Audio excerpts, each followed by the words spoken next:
document. And I made mine 11 by 17 because I wanted my letters to be pretty big. My background happens to be transparent. And then you create it.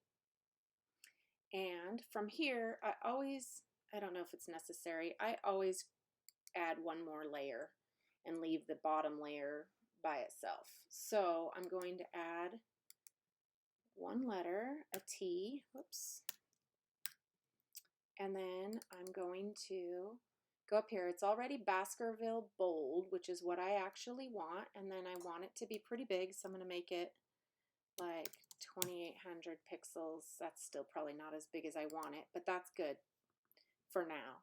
So actually what I'm going to do is I'm going to put it on the move tool. I'm going to hit Command T, or maybe that's Control T on a Windows-based computer. I use a Mac. But then I'm going to make it much larger. I like it to be pretty big. And maybe that's a little too big, actually. So I'm going to make it a little bit smaller from side to side. But I actually stretch mine. So now I'm going to make it longer. And I like them stretched, and the reason is that I like to be able to have the real estate to put my other word over. I'm not really sure why that is not very centered, but centered enough at this point. Okay, so then I'm going to go down here, and I'm going to add a new layer. That's this little guy down here, and it pops up a layer over here, layer 2.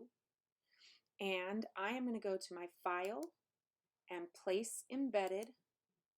And then I'm going to go navigate to where I have my background papers. You can use whatever ones you like, but let's do red since that seems to be the holiday season.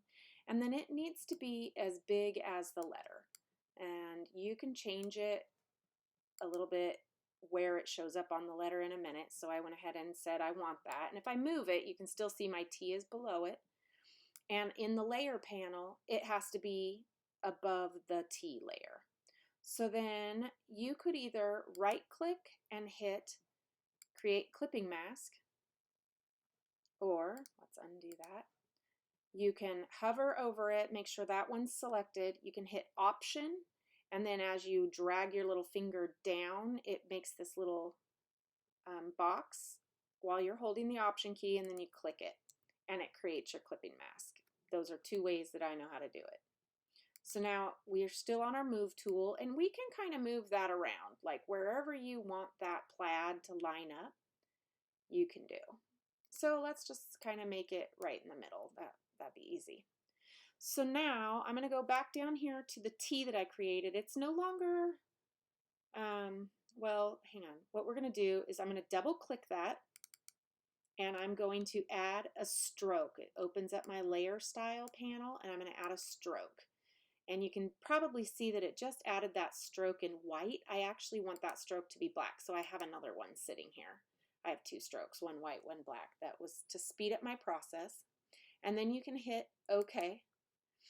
And say you want that stroke, that outline, to be bigger than that. If you double click on the word stroke, it brings that back up. You can change the color of it by clicking this. I like mine to be black for this particular design, but you could make it green if you want to. I don't want to, so I'm going to go back to black and click OK. You can also make it huge. You can make it tiny. I do mine about 45 to 50-ish%. And I make sure that the position is on the outside. My blend mode is normal, and my opacity is 100%. And then I hit OK. So now we're going to go back up and we're going to click on the Buffalo Plaid because I want to add a new layer above it. So I have a new layer again. And mine does weird stuff. I'm kind of new to Photoshop, so I'm sure this has another way to do it, but we're going to add our word, our name. So I'm going to click the T for text again. But when I hit that, it actually jumps it back down to this one. So what I've had to do is go back up to that layer. I'm still on the text. And if I hold the Shift key down and click, then it leaves it in that new layer instead of bumping it back down to the text layer for the letter T. And then believe it or not. I was Heather Thomas growing up, kind of embarrassing. But I double click it. Let me show you that again.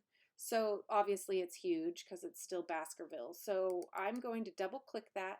I'm going to go back up here and let's make it Florabella. That's what I've been doing. And then let's bump the size of it down till it fits. I'm sure there are other ways to do this that are faster, that people that are more proficient at Photoshop can do. I didn't claim to be proficient. This is all pretty hard-won information. So it's straight across and it's also too wide. So I'm going to double click it again. I'm going to knock it down to 1500 pixels wide and it would fit there, which I like. But I'm going to double click it again because what I want to do is go up here and do you see this little T on top of an arc?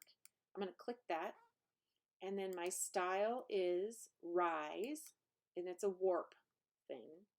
And then I'm going to bump that blend down to like say 24, 25%, whatever you happen to like, and then hit OK.